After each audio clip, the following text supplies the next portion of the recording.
Rani Krishna spent 1 year and 1 month in the prison at Baroda city before her trial convened. Her lawyer presented enough evidence to cast reasonable doubt and masterfully proved that she was innocent of the charges. He was able to show a conspiracy, and so Rani no longer had her sister's blood on her hands. Hence, Rani Krishna was acquitted with honour. Rani neither blamed the government of India nor the police for her 13-month incarceration. From the time she was apprehended in Berlin, Rani understood the motive behind her arrest. She knew that Dawood Ibrahim's terrorists wanted to get hold of her daughter, which explained the malicious conspiracy against her. She jeopardized her life and went to jail for the sake of protecting her daughter. She considered spending 13 months in a rotten Indian jail, a motherly honor rather than something to be ashamed of. As soon as she was set free, Rani travelled to Mumbai. She stayed in a small hotel. She decided not to visit any of her Bollywood friends. She remembered that when she was in jail, she had contacted many of them and begged them to bail her out, but none of them came to her aid or were prepared to support her in her hour of need. She just wanted to get her immigrant visa reissued again because she was very eager to travel to the USA and see her beloved daughter again. Spending most of her time in solitude, with her fate hanging in the balance, the only thing she missed behind bars was her beautiful daughter. She had many wonderful plans in mind for her sweet daughter. First, she wanted to get her married to her well-educated nephew who was going to be a medical doctor. She expected it would be an honor for her uneducated daughter to marry a medical graduate from one of the most prestigious and eminent medical schools in the world. Second, after getting her daughter settled, Rani wanted to begin producing the movie of Ifat Khan. Third, she wanted to help her daughter begin her import-export business, which was the basis for their immigrant visas. Fourth, she wanted to help her good daughter resurrect her dream of building a shelter and charitable organization to house the street children in Mumbai. In the interest of safety, she would recommend handling the last project anonymously. After all, once bitten, twice shy. During her time of incarceration and after much contemplation, Rani resolved that her daughter should be warned against ever speaking against the Prophet Muhammad or the Quran again. As a public figure, everything uttered by her would probably be misquoted or misconstrued. The last instance had almost cost them both their lives. Rani was determined her daughter was to distance herself from that dangerous cult which had cost millions of innocent people their lives. 270 million non-Muslims were slain by Muslim invaders during the spread of Islam through the so-called Islamic conquests.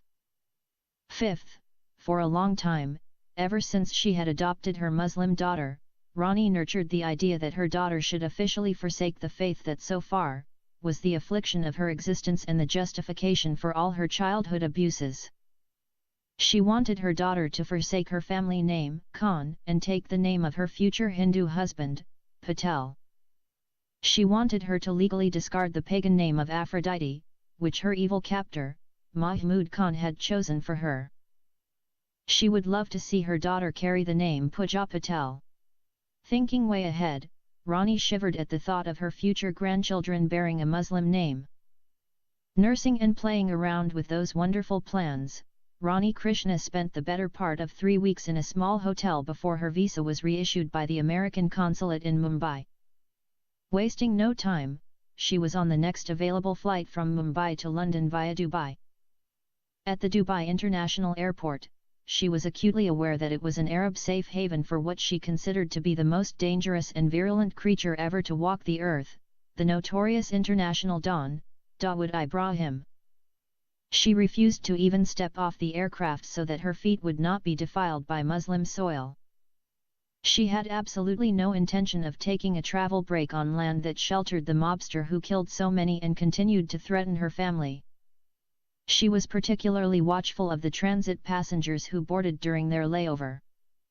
She noted some old Arabs joining the flight. Rani shuddered knowing that any one of them could potentially be exactly like the evil Saudi man who had raped her daughter for 10 years. She wondered how any law on earth or any divinely ordained commandment from God could ever sanction the right of old perverts to abuse little girls.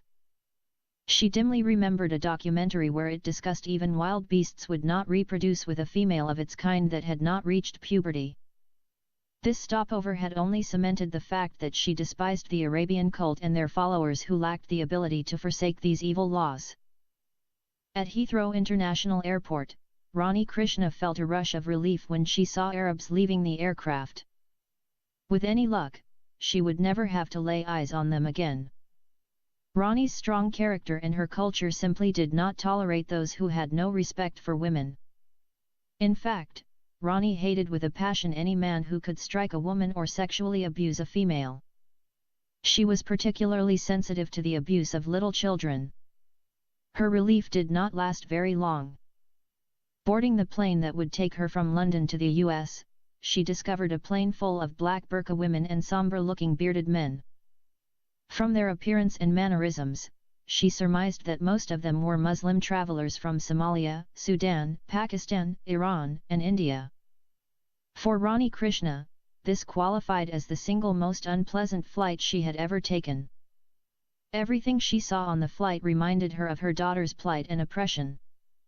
Rani Krishna had only one address to go to, the address of her nephew, which she had obtained from his ex-girlfriend's visa.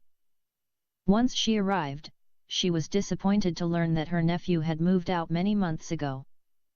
The owner of the building did not have a forwarding address for his mail and did not know where he had moved to. Not too worried, Rani knew that the next best place to locate her nephew was the registrar's office at Harvard University. As Rani closed in on her nephew's whereabouts, she was looking forward to meeting her beloved daughter after being separated from her for over a year. She still nursed fears that her daughter might still be in jail. To that end, she had brought enough affidavits, certificates, and depositions to prove her innocence. Rani was certain that she would be able to convince the American FBI officials that her daughter was the farthest thing from being a terrorist and that she was in fact a bona fide target for Muslim extremists and their terrorist hit list. She firmly believed that the evidence she had in hand would clear up all charges against her daughter, and maybe even entitle her to compensation. Rani was expectant and could hardly contain herself. She was just about to set into motion a chain of events that would free her daughter from the clutches of Islam that had imprisoned her for so long. She was determined not only to free her from her Islamic cocoon, but also to burn her burqas and set her free from that symbol of oppression for women, forever. During her confinement, Rani Krishna filled her days and nights thinking and planning her daughter's marriage. It was probably the only thing that kept her sane. All she looked forward to was being released from that less than humane existence and joining her daughter in the United States. She had no doubt that her daughter's beauty and assets would make her very desirable to her sister's son. If Rahul still agreed to marry her beautiful daughter, Rani had already planned the most elaborate Indian wedding ever celebrated outside Indian shores. The guests of honor would be carefully screened and security would be de rigueur and no Indian Muslims would be invited. It was at this stage where she no longer cared about public opinion. She spent her first night in a beautiful hotel. The following day, with great expectations lighting up her face, Rani Krishna approached her nephew at the medical college. In anticipation of the meeting, she had brought many gifts for both her daughter and nephew. She could not wait to embrace her and knew that they would have much to tell each other, not all of which was going to be pleasant.